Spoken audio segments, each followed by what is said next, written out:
O que faria um homem tomado pelo ódio se a verdade que buscava o deixasse sem palavras? A sala de reuniões estava cheia como um anfiteatro. A luz branca do teto refletia no vidro do arranha-céu, espalhando um brilho impessoal sobre ternos e gravatas. Leonardo sentiu o gosto metálico do café na boca e por um momento acreditou que ia vomitar. As mãos, tão firmes no teclado todas as manhãs, tremiam agora com uma força que não vinha de nervosismo comum. Era raiva concentrada, um nó que comprimira a garganta por anos.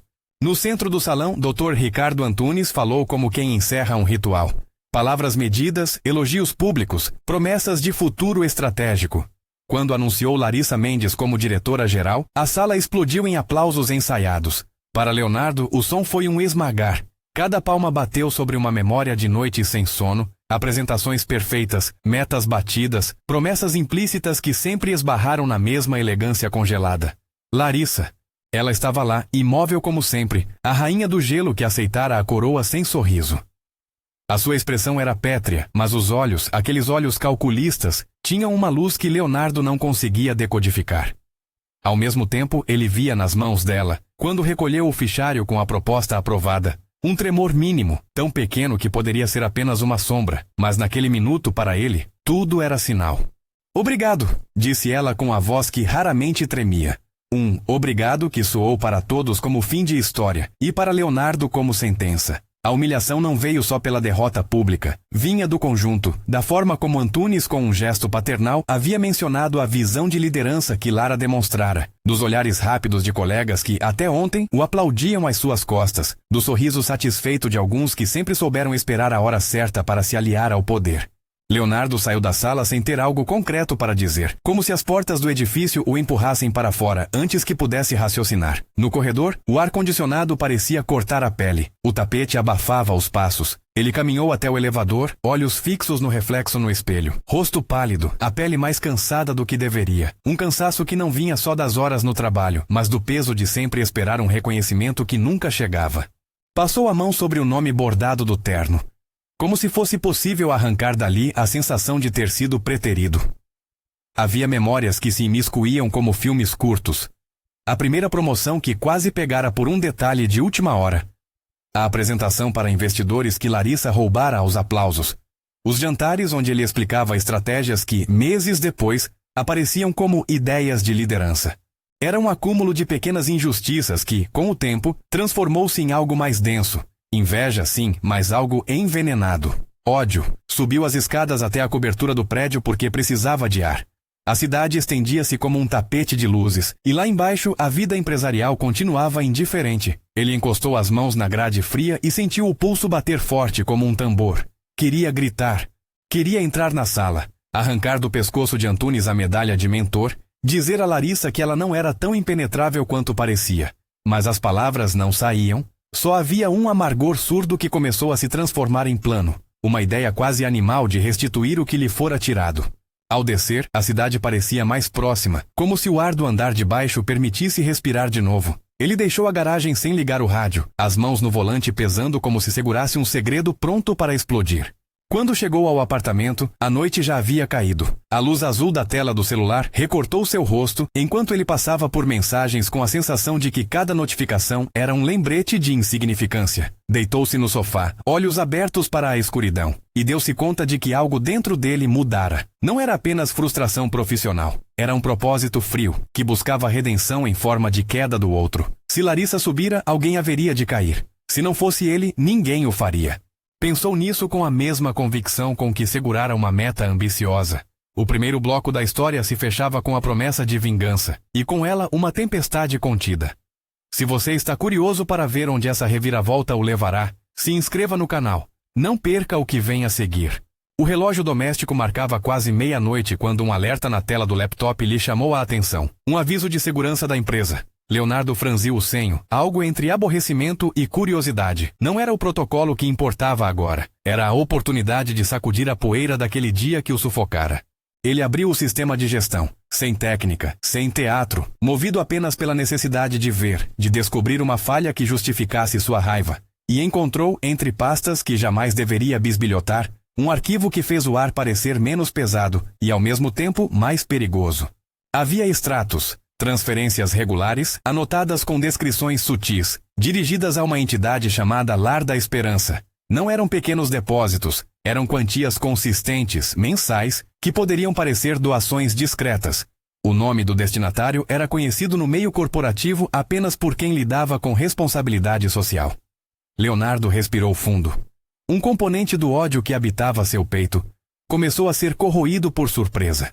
No mesmo pacote de arquivos encontrou contratos, documentos formais, assinaturas, cláusulas escritas em letra pequena. Uma delas, de forma inexplicável, colocava a diretora responsável por aprovações financeiras em posição de culpa se determinadas operações fossem questionadas. O cérebro dele correu por possibilidades. Erro, manipulação, fraude, armadilha. Havia uma linha ali que não se encaixava. Um contrato redigido de modo a transformar um excelente ato administrativo em um pretexto para a criminalização. E assim, a figura impenetrável de Larissa ganhou de repente outra cor. A de alguém que, 6 meses de depósitos mensais e cláusulas ambíguas fossem verdade, estava assumindo, talvez sem que soubesse, a responsabilidade por uma linha de transferências que a protegiam a ela e que poderiam virar instrumento de acusação. O coração de Leonardo martelava. A raiva que até minutos antes o consumira se infiltrou por frestas de dúvida. Como explicar que ele, movido pela vontade de derrubar alguém que o humilhara, encontrara provas que poderiam inocentar ou incriminar essa mesma pessoa? A sensação foi estranha, a boca seca, a garganta apertada. Imaginou por um instante mostrar aqueles arquivos para colegas que o desprezaram, para Antunes, com um sorriso triunfante que compensasse anos de silêncio. Mas algo o deteve. Aquele era um acesso ilegal. Ele sabia disso. O conceito de justiça se misturava com a consciência do ato. Havia uma linha que ele havia cruzado e cruzara sozinho. Fechou os olhos e deixou que a memória o levasse a outras pequenas derrotas, a momentos em que preferira a segurança de uma estratégia fria a uma verdade que poderia custar caro. Lembrou-se, quase como quem revê um filme antigo, de um almoço em que Larissa, sem alarde, falara de compromissos que ninguém veria, mas que salvariam vidas. Ele não quis acreditar que ela tivesse algo como compaixão camuflada de cálculo. Aquela lembrança agora pesava diferente. A madrugada avançou com o ruído do prédio, e Leonardo folheou os arquivos novamente. Havia notas contábeis, registros de transferência que apontavam para a conta do abrigo, e, em letras pequenas, uma referência a um contrato de terceirização, assinado com a concordância formal de departamentos que não existiam mais. Em outro documento, uma cláusula que estabelecia responsabilidade solidária em caso de irregularidade. Em linguagem mais simples, se algo desse errado, a diretoria, e sobretudo a pessoa que assinasse oficialmente a autorização, carregaria a culpa para si. Aquilo cheirava a armadilha. A incredulidade cedeu lugar a uma fúria nova. Não mais dirigida a Larissa, mas ao homem que sorrira tanto na reunião, ao Dr. Antunes. Ele começou a sentir que fora cúmplice, ainda que involuntariamente, de um jogo maior. Se havia uma intenção maligna ali. O contraste entre a frieza calculada de um dono de empresa e o rosto sereno da diretora transformava o quadro em algo que valia a pena investigar. No dia seguinte, a empresa amanheceu com a mesma rotina aparente. Pessoas filtravam café, a mesa do corredor tinha sempre uma pilha de relatórios, e sorrisos corporativos passavam como máscaras que ninguém tirava por medo do vento. Leonardo apareceu com a calça do terno um pouco amarrotada, cabelo mais comprido do que de costume. Pequenas negligências que eram frutos de uma noite mal dormida. Ele evitou conversar com a maioria, porque palavras poderiam transformá-lo em cúmplice ou em suspeito. Preferiu se esconder na rotina. Mas, por dentro, uma guerra se travava. Confessar tudo a alguém confiável e assumir as consequências legais? Ou calar-se e tentar manipular a situação em proveito próprio? Havia um detalhe que o atormentava. As transferências para o Lar da Esperança. Como diretor financeiro de facto, Larissa poderia ser a responsável por autorizar algumas saídas, e se ela o fazia era por um motivo. E se esse motivo fosse nobre? E se ela estivesse com sua própria saúde emocional incompreendida pelo mercado, sustentando um abrigo que ninguém se importava em visitar? O pensamento irritou-o. O ódio precisava de um inimigo claro para existir. Agora esse inimigo estava nebuloso. A ocasião de confirmar ou refutar suas suspeitas apareceu sem aviso. Um e-mail anônimo chegou ao departamento jurídico, uma ameaça velada com perguntas que, se consideradas, colocariam Larissa numa posição delicada diante dos acionistas. Era o tipo de ruído que poderia desatar todo o novelo. Leonardo viu ali uma chance e um risco. Poderia levar o material que encontrara à chefia e esperar que as instâncias institucionais fizessem seu trabalho. Mas a ideia de entregar dados que foram obtidos de maneira ilegítima o colocava diretamente em conflito com o que acreditava ser justo. Não queria que sua vingança se tornasse a causa da ruína de inocentes. Foi então que tomou uma decisão dura. Iria procurar Larissa. Ele entrou no gabinete dela sem bater. Aquilo foi um erro de protocolo. Mas o impulso era maior que a etiqueta. Larissa estava de pé junto à janela, olhando a cidade com a mesma calma cortante que a tornara famosa. Havia um quadro infantil no canto da mesa, desenhos, cores vivas, e por um segundo algo humano rompeu a casca. Ela se virou devagar. Havia surpresa. Uma surpresa que não se disfarçou em nada, porque Larissa sabia ler pessoas até melhor do que a maioria sabia comprar ações.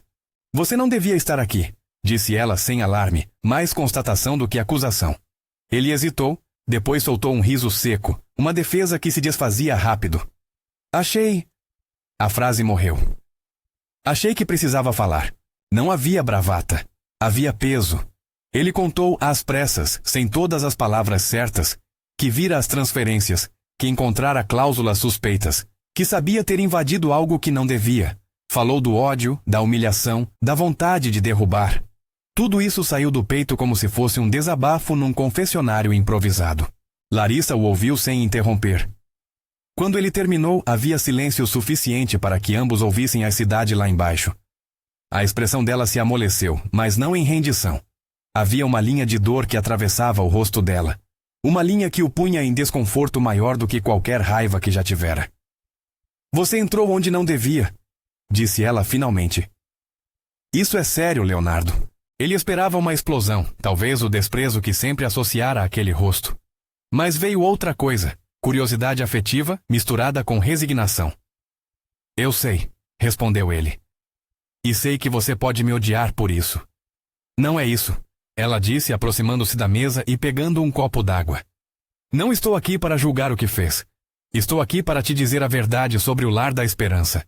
Ela falou então de um jeito que Leonardo não imaginava ouvir. Contou, com uma voz baixa, sobre um abrigo que acolhia crianças órfãs e em situação de risco, sobre noites em que ela levava pessoalmente alimentos, sobre voluntários que raramente apareciam em relatórios e do modo como, muitas vezes, ela usava recursos próprios para cobrir buracos nos pagamentos. Não soava como confissão melodramática, soava como narrativa de quem carregava uma obrigação há muito internalizada.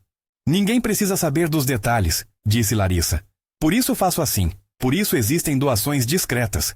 Ao ouvir aquilo, algo no peito de Leonardo afrouxou. A imagem da rainha do gelo se transformou num retrato de alguém que, nos bastidores, fazia escolhas que ninguém via.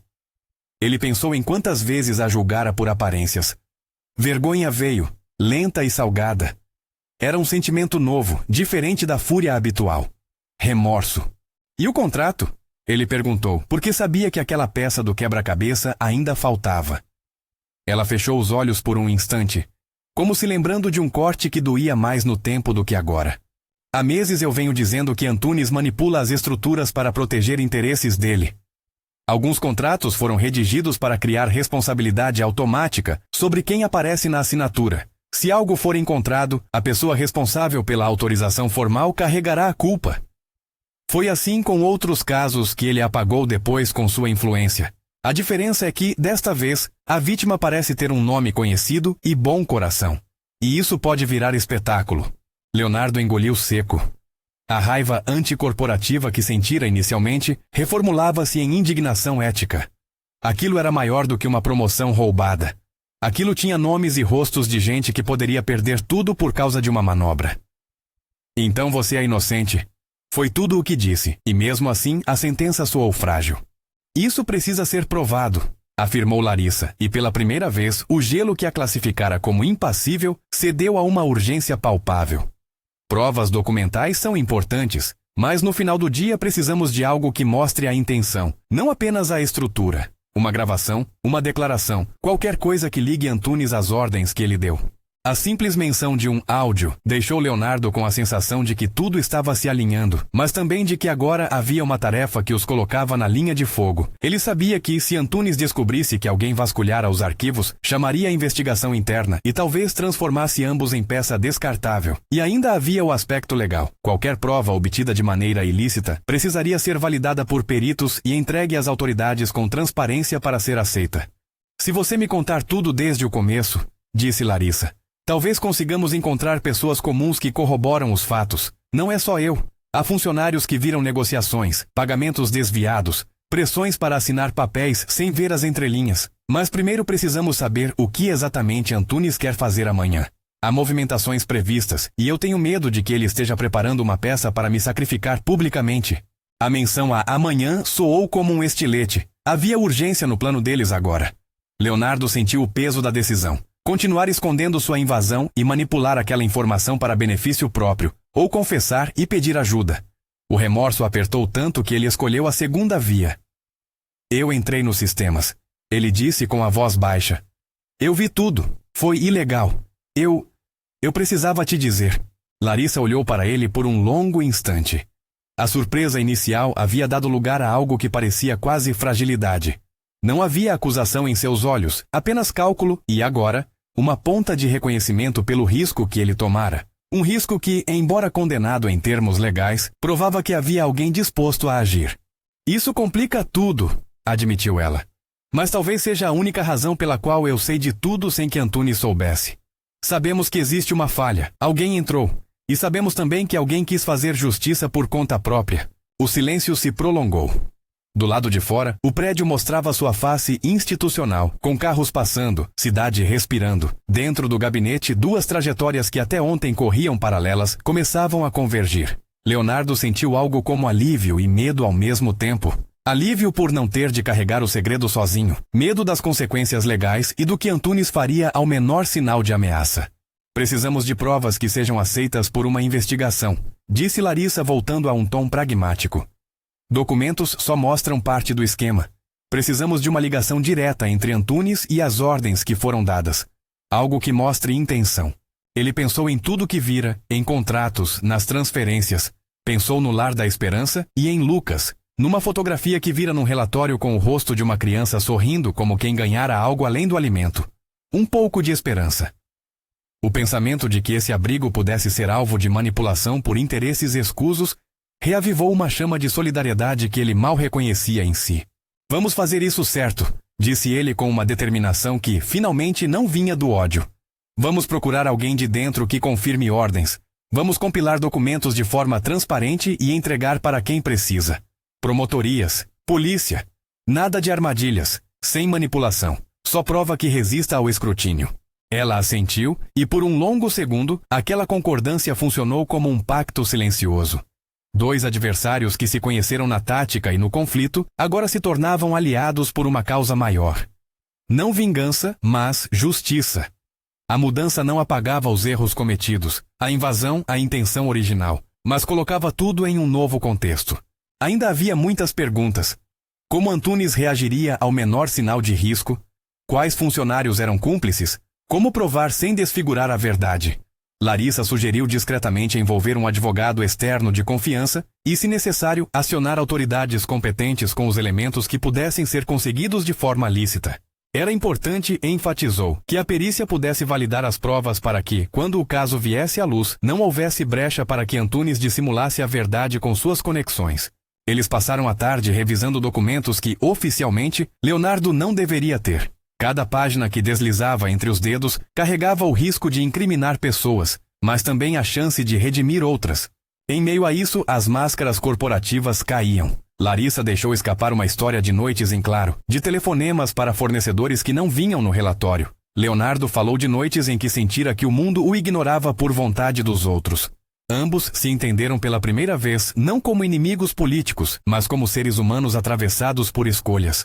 Antes que o expediente terminasse, uma informação nova fez as luzes da sala parecerem mais duras. Havia uma transação programada para a manhã seguinte, uma manobra que, segundo os indícios, poderia ser o estopim do plano de Antunes para provar irregularidades com a assinatura da diretoria. Se Antunes tivesse a audácia de transformar uma rotina de doações discretas em espetáculo midiático, o estrago seria irreparável. Eles traçaram um plano inicial, cauteloso: não invadir, não armar, coletar testemunhos de funcionários que pudessem confirmar ordens, vasculhar registros públicos, pedir auditoria interna com respaldo externo. Tudo isso para construir um conjunto probatório que pudesse ser levado às autoridades. Ainda faltava a peça que Larissa tanto temia: uma prova de que Antunes ordenara diretamente a manipulação. Algo que não pudesse ser desmentido com influência ou dinheiro. Quando saíram do prédio naquela noite, a cidade já vestia outro tipo de silêncio. Leonardo caminhou ao lado dela, chegando a sentir pela primeira vez em anos que havia algo de sólido naquela mulher que não cedia à ternura fácil. Era uma humanidade contida, uma força que não precisava de aplausos. Se isso der certo, ele disse com a voz baixa, você será mais do que a rainha do gelo que eles pintaram. Vai ser alguém que salvou gente. Ela olhou para ele e pela primeira vez, o sorriso foi mínimo, quase um bônus. E se não der certo? Perguntou ela. Então nós teremos tentado agir com verdade, respondeu ele. E não com ódio. Havia sinceridade naquela resposta que soou como lâmina, uma promessa de mudança de rumo. O ódio, até então combustível e incontrolável, começava a ceder lugar a algo mais perigoso e mais belo: a responsabilidade. Naquela noite, ao chegar em casa, Leonardo sentou-se na varanda do apartamento e olhou para o céu. Havia uma chuva fraca que tornava a cidade translúcida. As luzes dos prédios pareciam gotas suspensas. Ele pensou em suas motivações iniciais: a busca por status, pelo reconhecimento que sempre fugira. Pensou em como o ódio, ao contrário do que acreditara, o deixara cego para pequenos atos de bondade que não se encaixavam no seu roteiro de vingança. Sentiu vergonha por ter julgado tão depressa, e a vergonha trouxe outra coisa: remorso, que é o primeiro passo do arrependimento. Havia um plano incipiente e perigoso. Larissa e ele iriam atrás das provas. Iriam à procuradoria, plantariam com cuidado as sementes da investigação e, se necessário, pediriam que a perícia validasse qualquer material. Não poderia haver atalhos. A legalidade seria o escudo moral dessa reviravolta. Enquanto a noite avançava, ele escolheu uma foto no celular. Uma imagem do Lar da Esperança que achara nos arquivos. Uma criança, Lucas, olhando para a câmera com algo que parecia uma mistura de melancolia e curiosidade. Ele imaginou o rosto daquela criança frente a ruídos de escândalo e menus de notícias. Não queria que a vida de Lucas e de tantas outras fosse mais uma vítima da ambição alheia. No dia seguinte prometia-se como um campo minado. Antunes, sempre calculista, não entregaria sua posição sem luta. E se havia algo que Leonardo aprendera em sua própria carreira, era que o poder não cede facilmente. Mas havia também outra lição. O ódio, quando desviado para a busca da verdade, pode gerar uma reviravolta que ninguém expecta, inclusive o próprio odioso. Eles marcaram um encontro com um advogado externo e redigiram uma lista de testemunhas possíveis, discretamente. Reuniram sem alarde alguns indícios que pudessem ser apresentados formalmente, sem violar a cadeia de custódia da prova. O tempo apertava. A transferência marcada para a manhã seguinte pairava sobre todos como uma ameaça explícita. Na ponta do piano corporativo, Antunes continuava a reger sua orquestra. Em seu escritório, atrás de portas de mogno, tinha caminhões de poder a seu dispor. Conselheiros, amigos influentes, acionistas com medos e esperanças entrelaçados. O que ele planejara era sutil. Uma peça com roteiro econômico e humano que, se executada com maestria, faria de Larissa a protagonista de uma crise fabricada. Era por isso que ele sempre evitara deixar rastros. Decisões que pareciam administrativas, mas que carregavam o veneno da intenção. Ao final do expediente, Leonardo e Larissa se despediram com uma tensão que agora tinha um propósito. Caminharam por corredores que, há pouco, vibravam com o som dos passos de quem queria ascender. O que antes fora tabuleiro de xadrez pessoal, transformara-se em palco para algo maior. Um combate que, se bem conduzido, poderia restaurar justiça e salvar um lar de crianças que dependia da discrição de poucos. Quando Leonardo voltou ao seu apartamento, não sentiu a necessidade de alimentar o fogo que antes o impulsionava. Era como se o ódio tivesse se metamorfoseado em uma atenção urgente. Ele sabia que o próximo dia poderia definir rumos: exposição pública, prisão, ruína de carreiras ou redenção coletiva. E naquela oscilação entre medo e esperança, havia uma sensação nova, a de que, talvez, aquilo que o deixara sem palavras não fosse a derrota, mas a surpresa de descobrir uma verdade humana por trás das aparências. Ainda não havia conclusão. Havia apenas um pacto prévio entre dois rivais.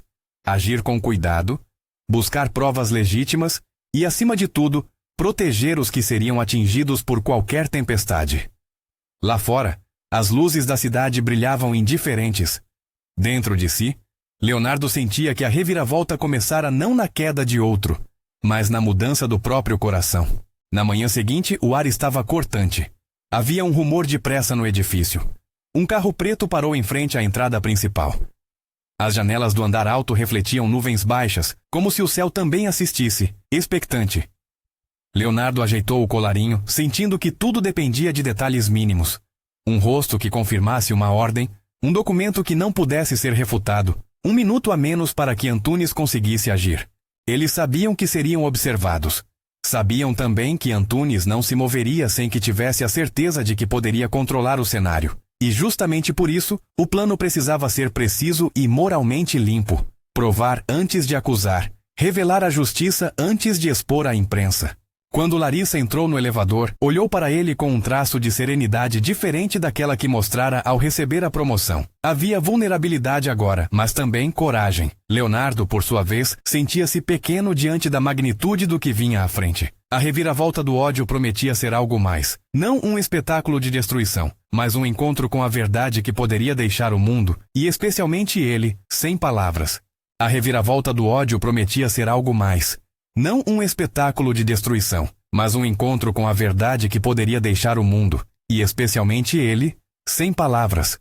Logo cedo, antes do sol cortar o cinza da manhã, o escritório do advogado externo abriu as portas só para eles. O homem que os recebeu tinha um rosto gasto por processos, mas os olhos atentos. Ouviu a história em linhas claras, documentos, transferências, a assinatura comprometida por cláusulas ardilosas, e uma transação marcada para aquela manhã que parecia ter sido preparada para culminar num show de acusação pública. Quando Leonardo confessou com a voz tensa ter acessado o arquivo sem autorização, o advogado fez uma pausa que durou mais do que a necessária. Depois anotou: cooperação, perícia, cadeia de custódia.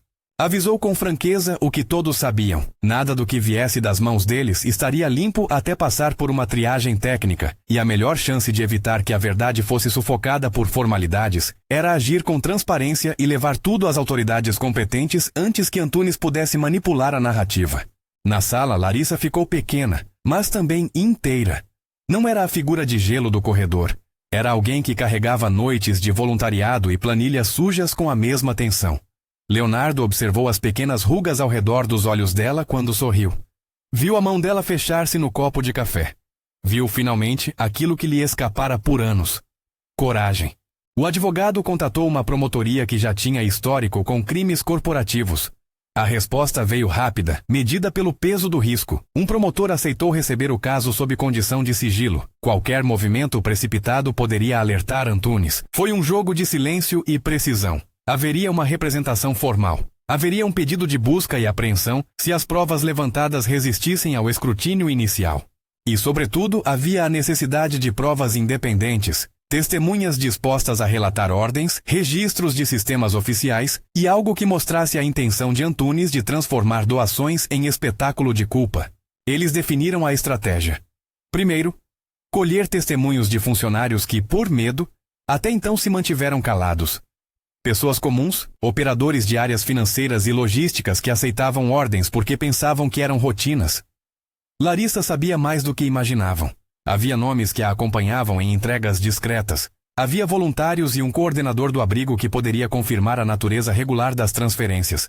Segundo, obter um elemento que não pudesse ser facilmente contestado. Uma comunicação direta, uma gravação, um documento assinado em prazo que mostrasse intenção de manipulação. E terceiro, manter tudo sob a alçada da lei, entregando o material à promotoria para que fosse feita uma perícia técnica.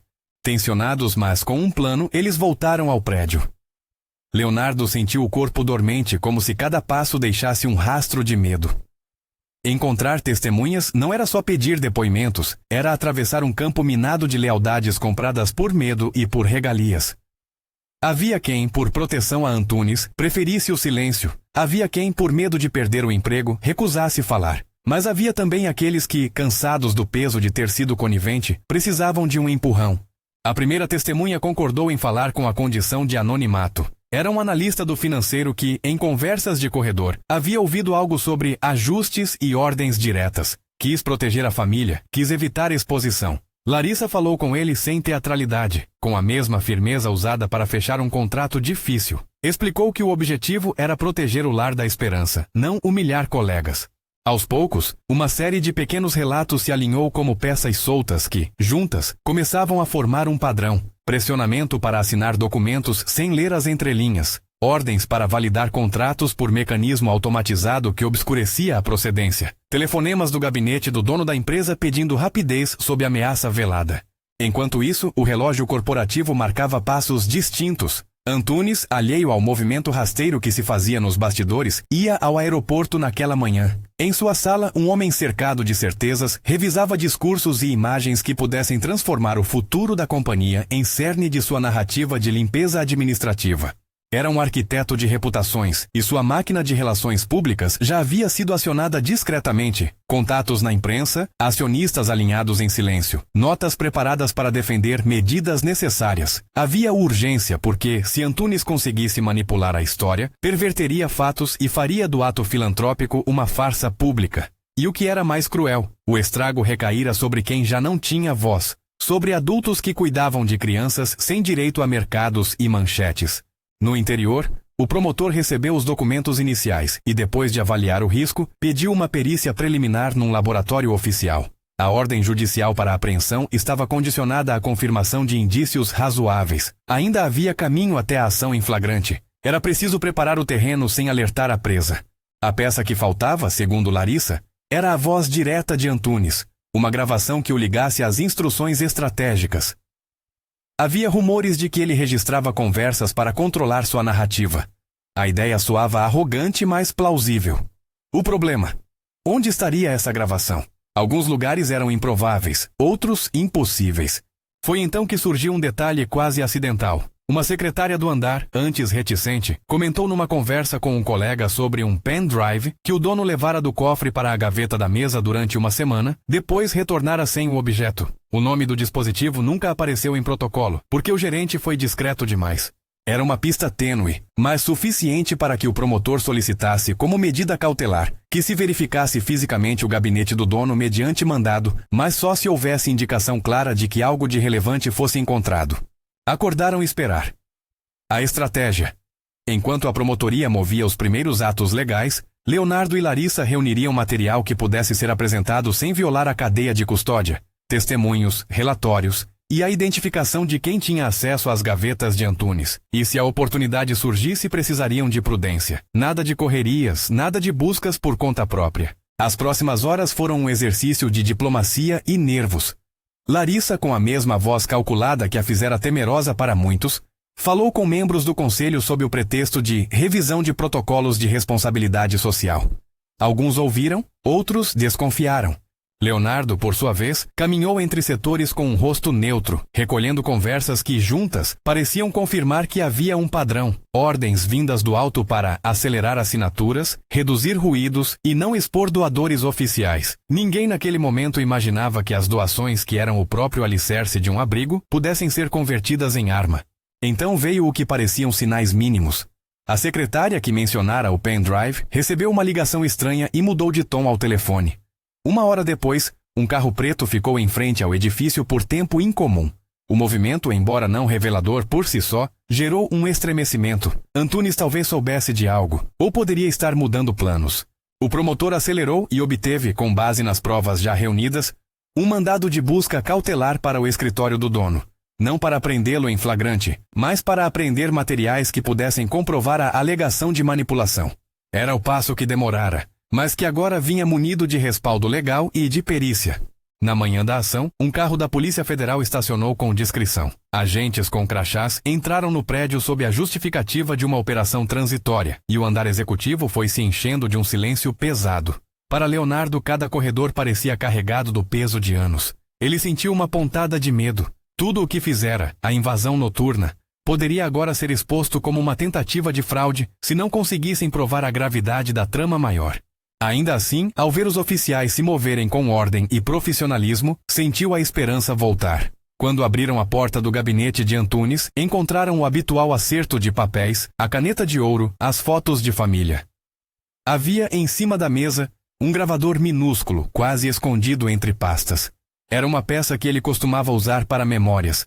Segundo a secretária, coisas que ele preferia deixar em áudio. Não era inédito.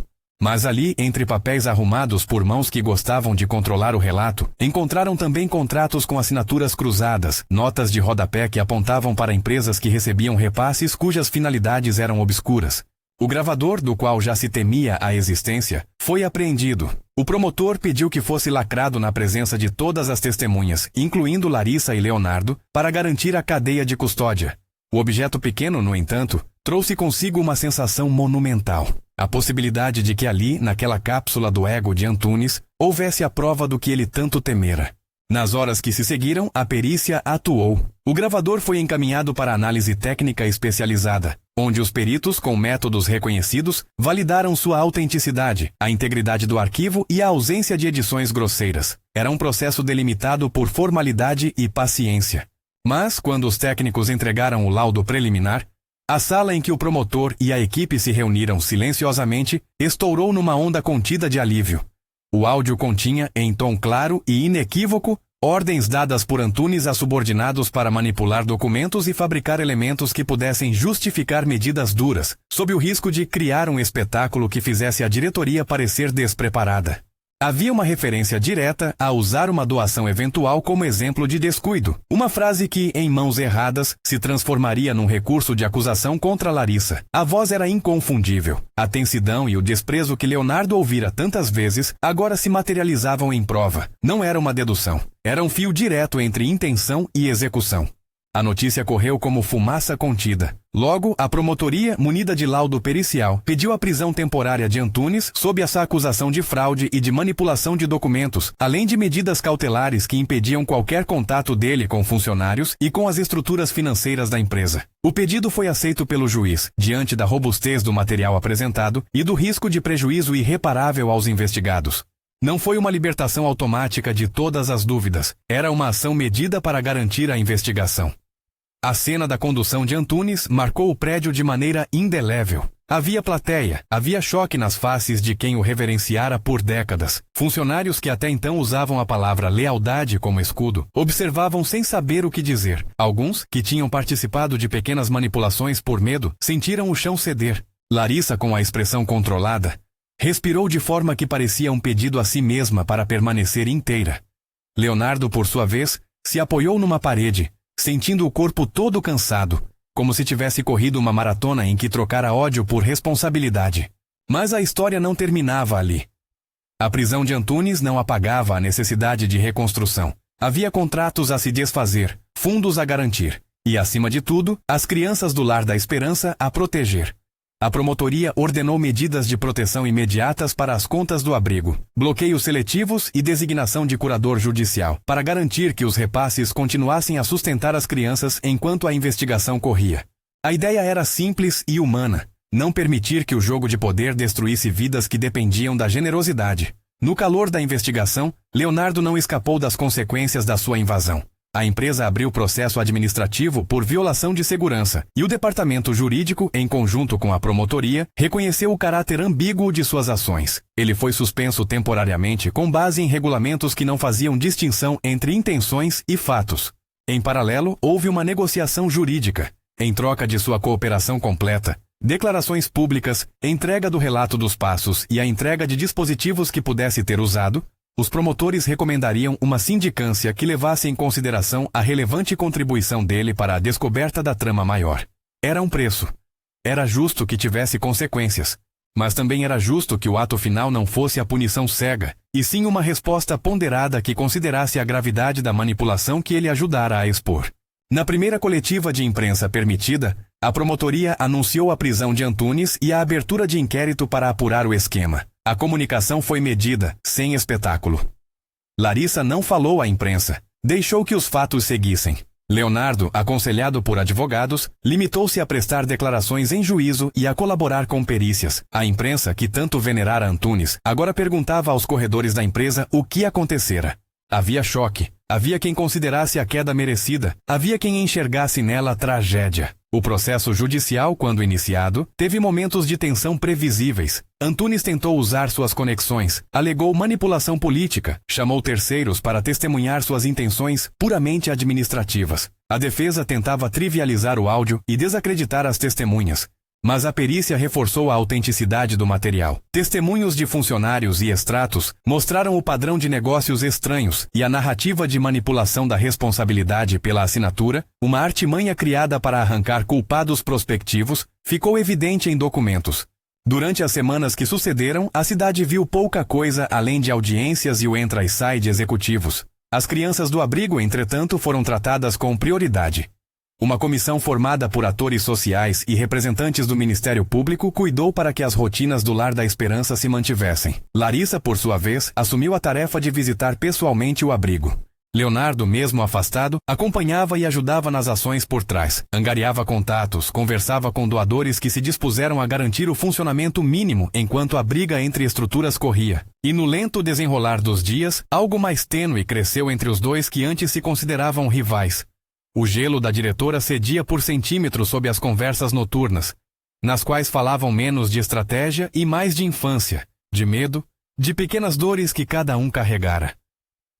Leonardo contou com honestidade cortante os anos de ambição que o haviam transformado num homem racioso por reconhecimento. Larissa falou das noites em que chorava após visitas ao abrigo, porque ver crianças sem nada era algo que a tocara de maneira que nenhuma planilha poderia mensurar. Entre eles, os gestos pequenos. Um café trazido pela manhã, um bilhete anônimo com palavras de agradecimento, a mão que tocava um braço num momento de tensão, começaram a substituir antigas armas. Nada disso foi fácil. Ambos eram pessoas que escondiam armaduras internas, mas a confiança deu-se por ações e não por palavras. Leonardo não exigiu perdão. Larissa não apressou a afeição. E quando, num fim de tarde, após uma reunião exaustiva com o conselho que redefiniu políticas internas, eles caminharam pelo jardim do prédio, compartilharam o silêncio que não precisava de justificativas. Foi ali, com a luz dourada atravessando folhas e jogando sombras como dedos de memória, que Leonardo viu Larissa sorrir de verdade. Não o sorriso profissional que fazia na sala de reuniões, mas um sorriso pequeno e fatigado, de alguém que aprendia a se permitir. O olhar dela encontrou o dele, e por um instante, o passado de humilhações dissolveu-se em algo que o deixou sem palavras.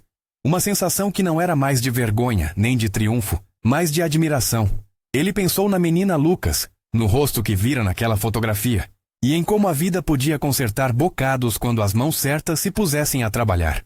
Quando o veredicto condenatório contra Antunes saiu, a sensação no prédio foi de alívio e de renascimento. A sentença reconheceu o esquema de manipulação e fraude, a utilização de contratos para direcionar culpabilidades e a tentativa de usar a filantropia como cortina de fumaça. A empresa recebeu uma recomendação para reestruturação completa, e o nome de Larissa foi citado como peça central de uma proposta de governança ética. O conselho, abalado e também desejoso de reconstruir reputação, nomeou um grupo de transição. Propuseram convidar Larissa para assumir a diretoria executiva com mandato de reforma, com garantia de auditoria externa e conselho independente. A ideia parecia irônica para muitos que a haviam pintado de fria. Agora era com ela que se confiaria a restauração moral da companhia. Leonardo recebeu uma oferta para ser seu braço direito, com a condição de um processo de reintegração que incluía contribuições públicas sobre ética e transparência corporativa. Era uma proposta quase simbólica. Um homem cuja mão tivera uma mancha passava a ajudar a limpar o quadro de toda a instituição.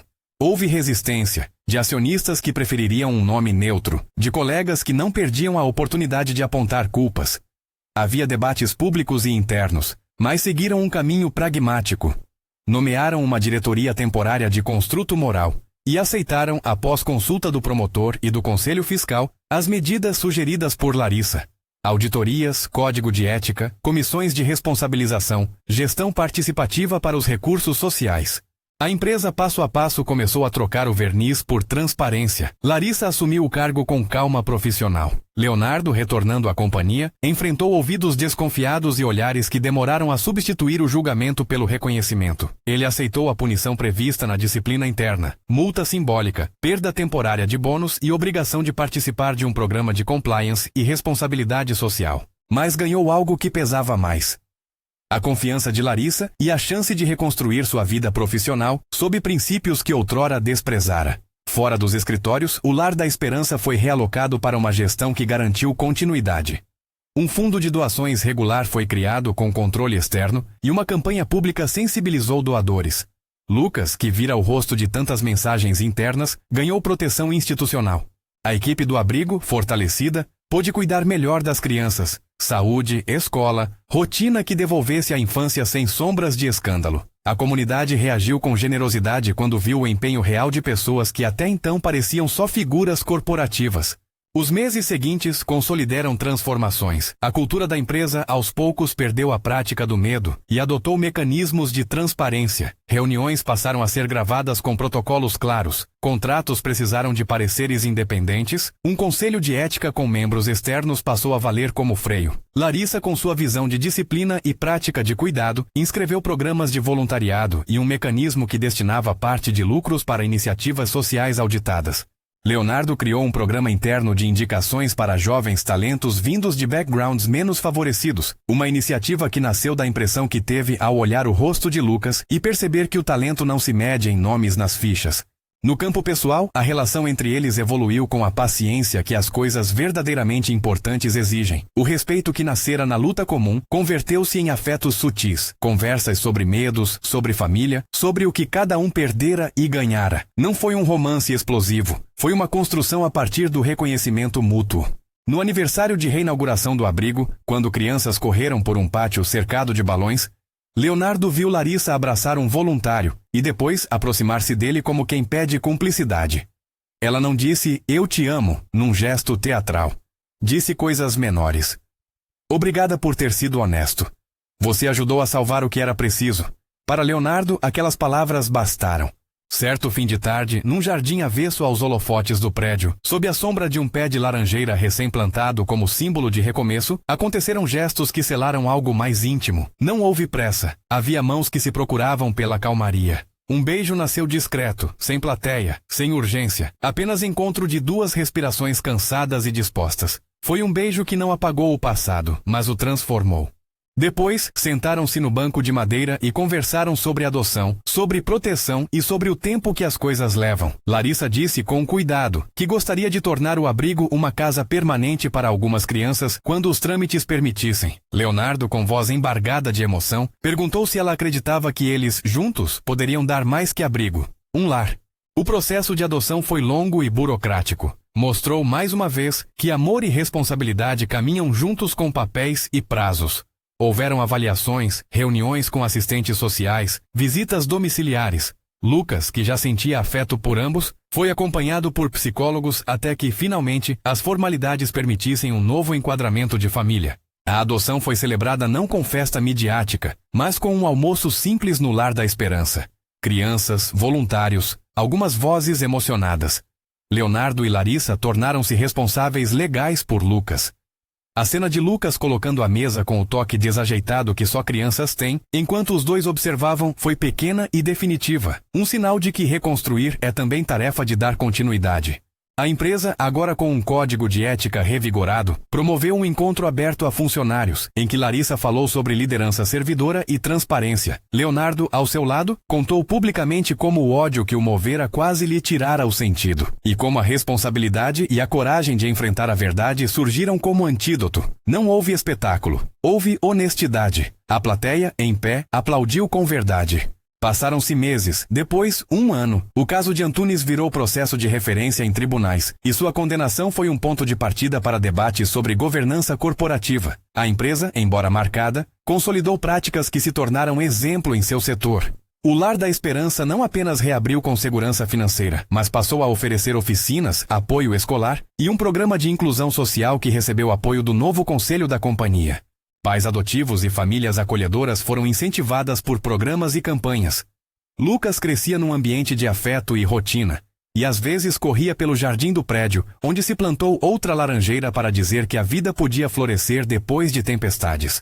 Leonardo, olhando para trás, compreendeu que a reviravolta não fora apenas a queda de um homem corrupto, mas a modificação íntima que o transformara. O ódio deixara de ser guia, tornara-se combustível para a escolha de proteger. Ele sentia ainda vergonha dos atos anteriores, lembrava-se da ilegalidade e não queria que ninguém esquecesse disso. Por isso falou abertamente em comitê sobre suas falhas e sobre a importância da ética. Recebeu críticas, claro, mas também ganhou respeito.